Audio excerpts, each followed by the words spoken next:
hard to do with your red tie.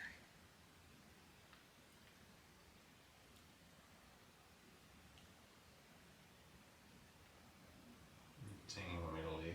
No. I just have to be brave about it. What does it mean to get healthy? It's something that we, for the most part, are generally looking for, whether you're aware of it or not. It can mean having enough energy to get through the day. It can be feeling better to play with your kids. It can be being in a better headspace to allow creativity to flow and to pursue all the adventures you might want to take. Traditionally, we've looked at health in a very linear fashion. We've looked at like calories in, calories out, good food, bad food, activity, workout plans regimented by the day. But what we often are lacking is a more complex view that addresses things like what are the feelings behind the bad food, or what are the hesitations behind really embracing activity and being brave enough to get out there and do something that you might be terrible at the first few times. So in this video, I kind of touch on that. I had the privilege of speaking with Katie Gray. She is an author and a musician, and she just wrote The Empowered Heart. And I had a chance to jump on with her and chat a little bit about this and about how these tools really come into play in a bigger, broader sense of how to get healthy, how to get past all the things that are holding you back. I apologize in advance due to technology. It is not the best sound recording. You'll probably hear my little Shih Tzu in the background jingling her little collar, and it was in a room that didn't have great audio, so bear with the technical problems, but it's a pretty good conversation that you might have some interest in. So I love that there are people like you and people like me and people like thousands of us, probably hundreds of thousands of us around the world, who are feeling the call to heal ourselves in order to step forward. Probably millions, let's say like hundreds of millions. There are like so many of us who are ready to step forward and to stop hiding in the shadows and in the shame and silence ourselves inside of cages, and instead really heal deep internal wounds so that we can engage and step forward and confidently start sharing our gifts, our flaws, but something so much greater. So yeah, this is called The Empowered Heart, and I've been I just released the book, and it's an honor to be here with you and talk more about it. Yeah, I'm excited. I've got your book here, and I am making my way through it. I'm one of those people, I read like 100 books at a time, but yours has moved to the front. And it's interesting because when you did the class, I remember you had all the little pictures, and it's cool that they're in throughout the book. And so that jogged my memory really quickly in terms of like, you know, the cage and the heart. And so you had sent out like a little card that went with it, and it's on our refrigerator. So I have 2 little girls, and my 6-year-old is intense with emotion, and so that visual for her has been incredibly helpful. She can kind of go over and see where she is on her little circle and take a minute, so that's been really cool. Wow, Yeah. that's incredible. Yeah, she likes it. So as I'm working through this, I'll kind of go into the background of when I met you at Bonnie's. Bonnie was my that particular daughter's preschool teacher. And she randomly said, "Hey, I'm having this workshop and you should come." And I'm like, okay. I had no idea what it was about. I had not heard of you or your work or anything. And I'm like, all right. And I'm a very guarded person, which as I've done a lot of work, I'm understanding more as to why, but I'm very, very guarded. I have no close girlfriends to speak of. And I just am always like in my little cage of safety. So I did it, but it was immensely terrifying for me. And I showed up and I knew like 1 or 2 people, but it was kind of one of those things you realize why you're there while you're there. And so just like this instant place of safety, which I hadn't really experienced with other women, and the opportunity to work through things. You had talked about crying, and I say this to my girls all the time, and you had said something to the effect of that crying is just a movement of emotion. And I tell them that constantly because we really are in a society for the most part where, vulnerability and crying are shushed, if nothing else, just because it makes the other person uncomfortable. And so trying to kind of honor that was the first, like, oh, I like the way she thinks about that. But I was really in complete turmoil at that time. My daughter had had a major health issue at like 6 months old, which threw me into a mental spin of like what I'm doing and what my purpose is. And so I had started school and I was working in a salon, and my mom owned the salon, and I was just like so stuck, and I wanted to leave so bad, but I didn't want to cause any hurt feelings or anything like that. And so your space really just gave me the time to kind of process that in a super supportive environment. You had told me that it sounded like a plant that I had outgrown my pot, and I just needed a bigger pot. And that just, it was like a life-changing moment for me. And so I did end up leaving shortly after that and opened a salon with my aunt, which was March of 2019. It worked out to be the perfect choice because we can't see the future, but in a 2-chair salon versus the salon I had been in, COVID would have been much more cumbersome to navigate. But because it was just the two of us, that helped. It's funny because now, fast forward 3 years, I have my degree, and we've been open, it'll be 3 years in March. And I'm already feeling that same feeling I had when I saw you before. So again, it was funny that your book came out right at that same point again. Okay.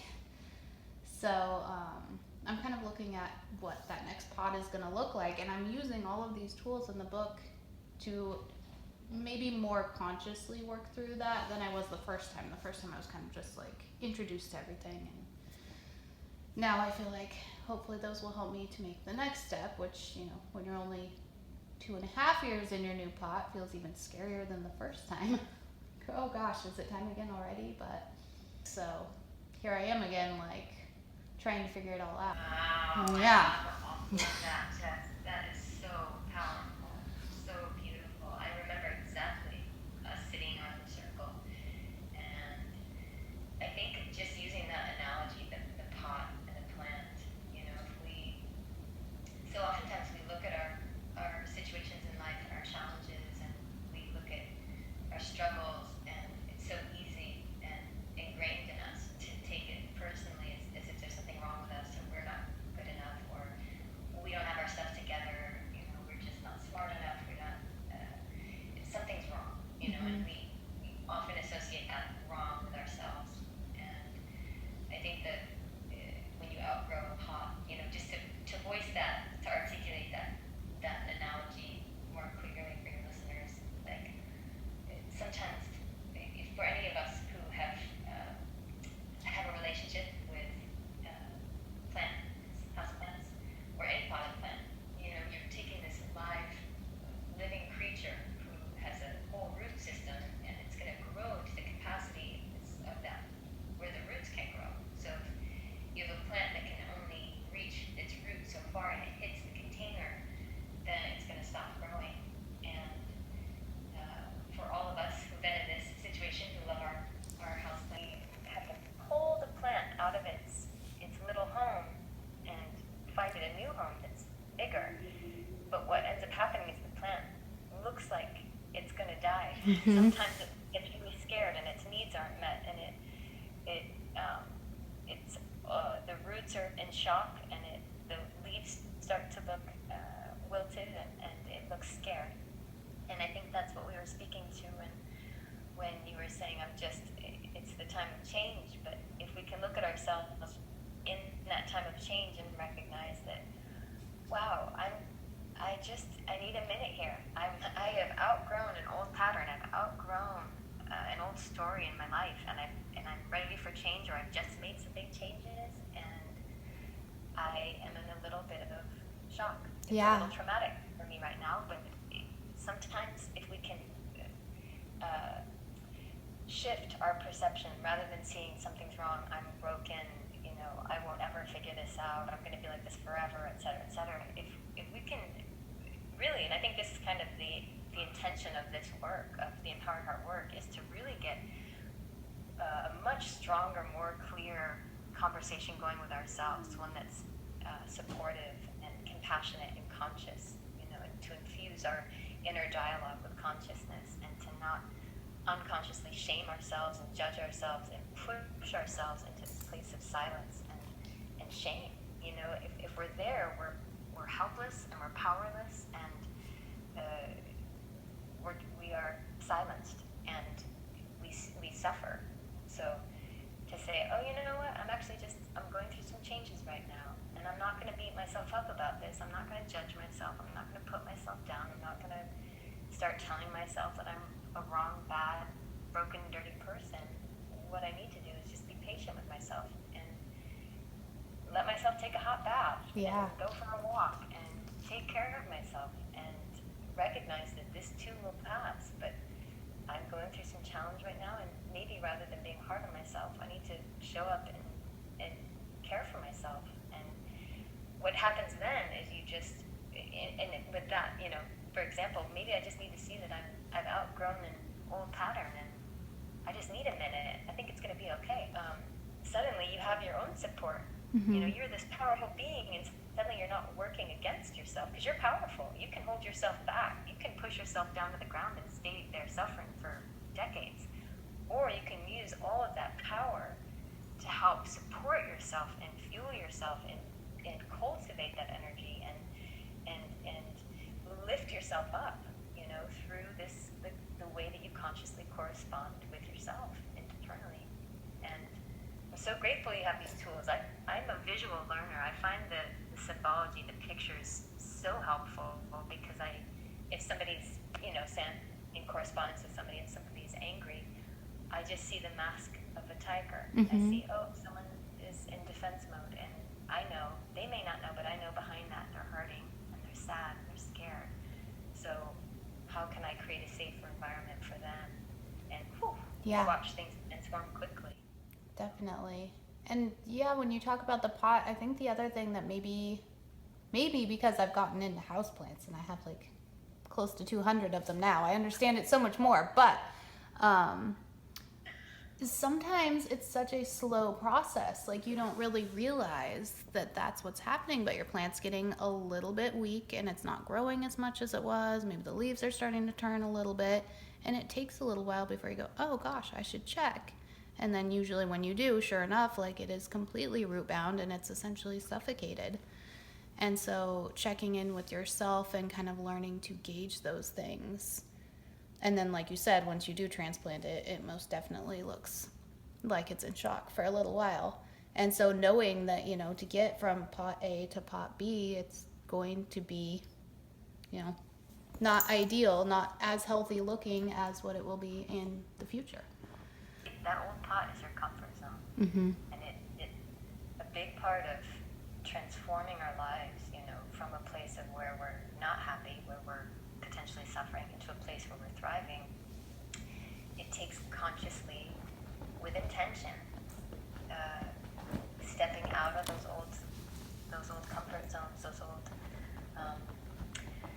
the capsule of where we have been holding ourselves, or where we felt held. Sometimes that people can feel that in a marriage, in a relationship. They can feel it in an occupation, a job. They can feel it in a relationship with themselves, just running into the same pattern and feeling stuck, like they're not growing.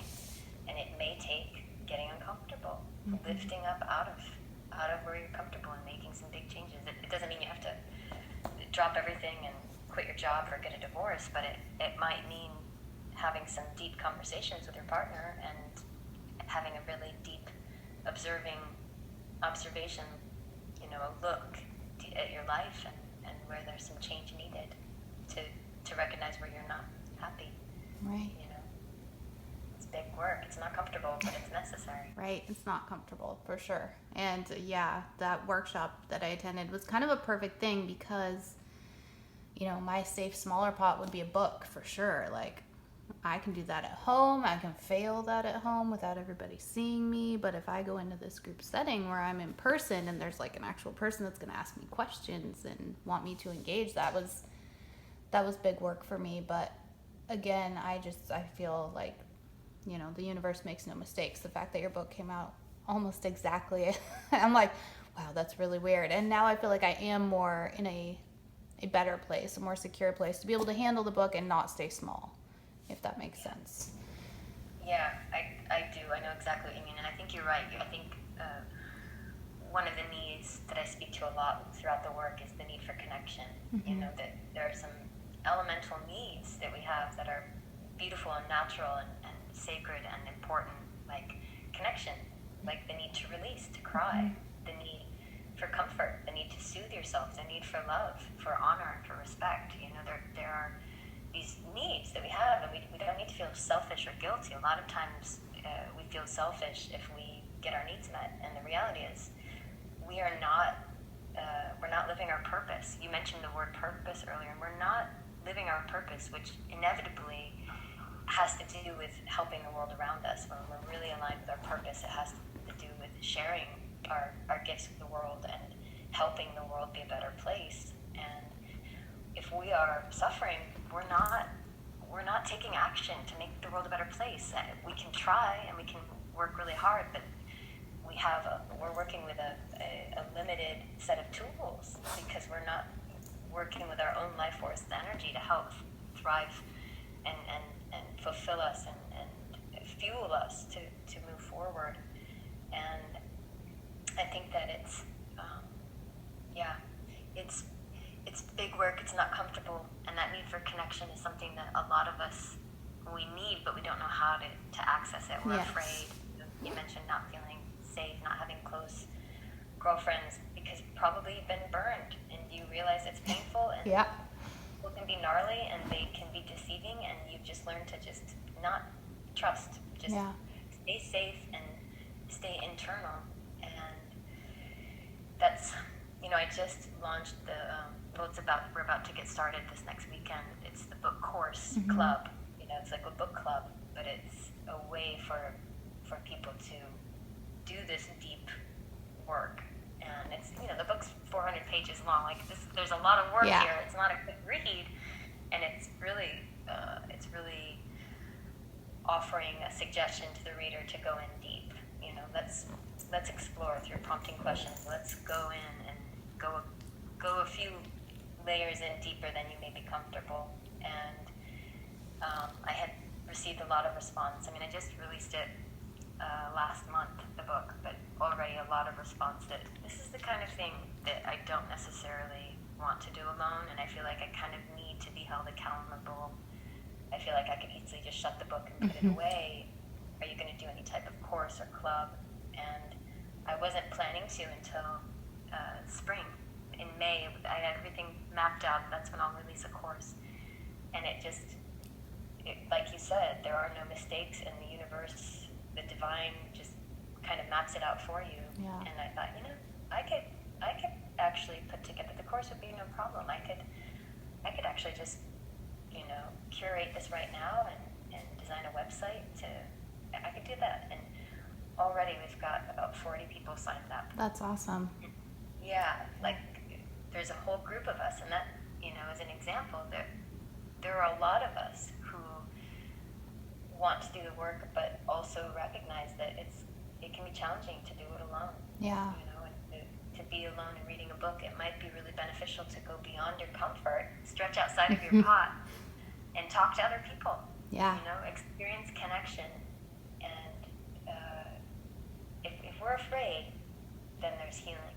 You know, there's healing that needs to happen. If there's any area that we're afraid, then there's an opportunity for healing. So if we're afraid to open up in a group of people, or we're afraid to have close friends, or we're afraid to do the work, we're afraid to go deep, then something's revealing itself. Yeah, definitely. I think that's a great segue too. I read in the beginning of your book, and I really liked it, how you pretty much were like, I don't actually like self-help books, but I wrote one. And I think that, what you're saying now is such a perfect example of like a lot of times we'll take a tool and we'll kind of just put it on the shelf that that's not the right tool for us. And sometimes just a little tweak or like a new take on it can make a world of difference. So, the workshop's a great example. That was a tool I was not comfortable with. But because it was small and it was in a place I knew, I could kind of tweak it and it was okay. And I think you bring that up in a great way with the book in terms of like, this isn't your basic self-help book. That wasn't the intention. And what I've read so far, it definitely doesn't read that way. It's a very open conversation, and I've really been enjoying it. It's like going to the workshop all over again. Oh, that's so cool. Yeah. That means so much to me. It's not the kind of, I've been a musician for years and released albums and performed and had a relationship with releasing something into the world, and then this call and response of, oh, it's so beautiful, this song, I just checked out what you released 5 minutes ago, and in 5 minutes I can tell you how much I've benefited from this song, because songs are 3.5 minutes long, and this is, like, I sent out, I think, 250 books total in the last month, and, all those books went out, and it was just, Quiet. It was like, yeah, not even the crickets. It was like just standing in the desert, and it was just this really quiet wind blowing. And I actually had the opportunity to look within myself after the release and sit with that stillness and that silence. And it was uncomfortable for a moment. I thought, wow, I am not. How is it? How do you like? Is anyone starting it? Any thoughts? And nothing. And then so beautifully, it was as if my work became more clear for me, that I didn't write the book to make money. I didn't write it to launch my name as a self-help author. I didn't have really an attachment to what it was to provide. I just felt that I had to, because I thought, oh my goodness, I know how to help somebody. I know how they could help themselves if they could just, look at it this way. And if you just look over here, then this whole other domino effect of consciousness will open up. And if you think of it this way, then you'll just instantly feel compassion. And I felt like there was just this whole plethora of really functional, supportive, constructive tools to help someone really break free from a place of struggle. And so that book came through, and it was just such a thorough body of work. And it's not like it's not a quick read, and it wasn't a quick write. It's not a quick concept. It's very in depth, and I felt this almost a freedom after I had those moments afterwards of questioning. Oh, am I supposed to get a response? I guess I didn't even really. This book is just kind of its own entity. I don't even know what it is. It just came through. Should I be waiting for a response? And then again, at that moment, I realized, oh wait, it's not about me.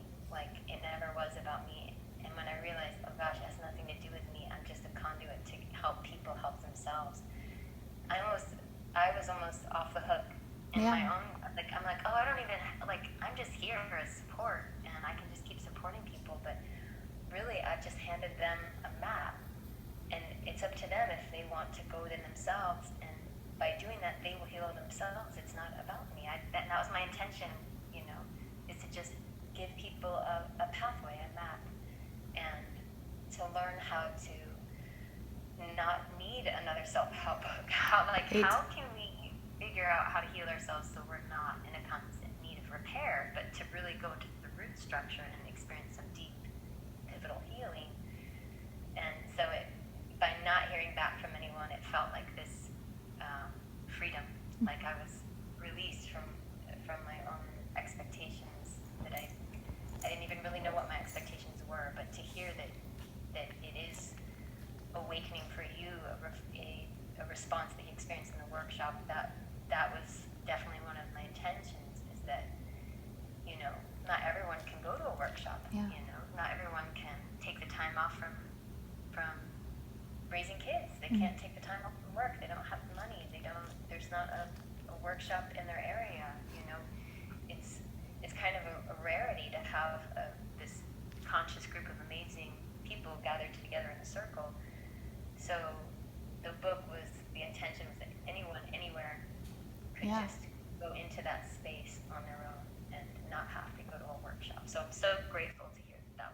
Yeah, for sure. And again, I was lucky enough I got to go. I was thinking that when you said you were a musician, and that's one bummer with the book is you did that amazing sound healing while we were there, and that was super cool. So, for anyone that doesn't know, I've totally stalked your music work on YouTube, and it's fun to watch. So that's cool too. Yeah, that is the next. That's actually on the list of upcoming releases. Will be the guided meditations. Oh, awesome. Yeah, I've got one up on my website, but I'm going to produce a whole series of very in-depth meditations. You know, probably you and I went on that 16-minute journey, Mm-hmm. and it's just a kind of a deep, fluid, astral meditation and a sonic infused with sonic hues, and I'll be working on that this year. Oh, so that's exciting. So I'm going to sit in an hour and just completely relax and journey within. Yeah, nice. That'll be a great tool as well.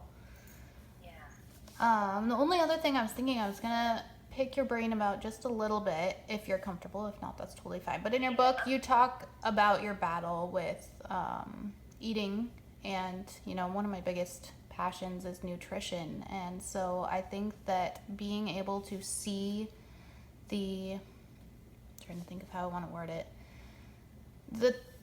truly holistic, it's such an overused word, but really like the mind, body, emotional, nutrition aspect of it. I love that is touched in here, not in a way of like vitamins and minerals and macronutrients, but just in a way of how it is something that might manifest that you aren't realizing where it's coming from, if that makes sense. Absolutely. You're right. Holistic. I find that as well, that that word has so much potential, and I think we apply it in different ways, and I think we're just missing. We need more words Right. for description. But you're right. The holistic nature of healing. If we just use food as an example, for me, I had compulsive eating and bulimia for many years, and that for me was my suffering. That was my addiction that I broke free from. Through the book, telling people my in-depth journey of why.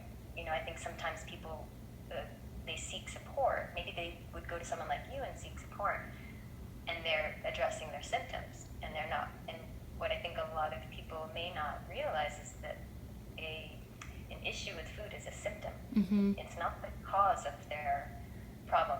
It's the symptom. And so there's a cause deeper within that. And like you said, it's holistically interwoven with our emotions, and then with past traumas and unresolved trauma, and these settings and programming in the body and in the emotional body.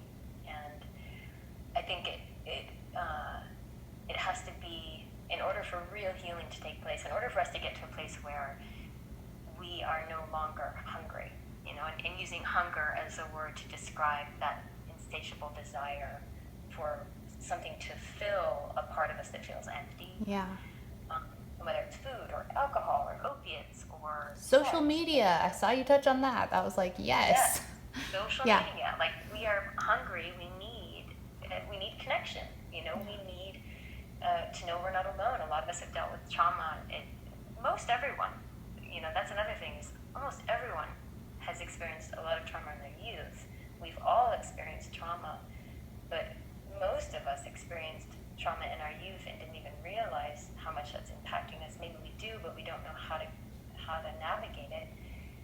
If we experienced trauma and we didn't have the support we needed, we didn't have that sense of connection, that knowing that we're not alone, that comfort, that feeling of being returned to safety, and then we just go on about life trying to make do and figure it out, we're still needing to be hugged. We're still needing to talk about it. We're still needing support, and we don't have those needs met. So then, we discover food.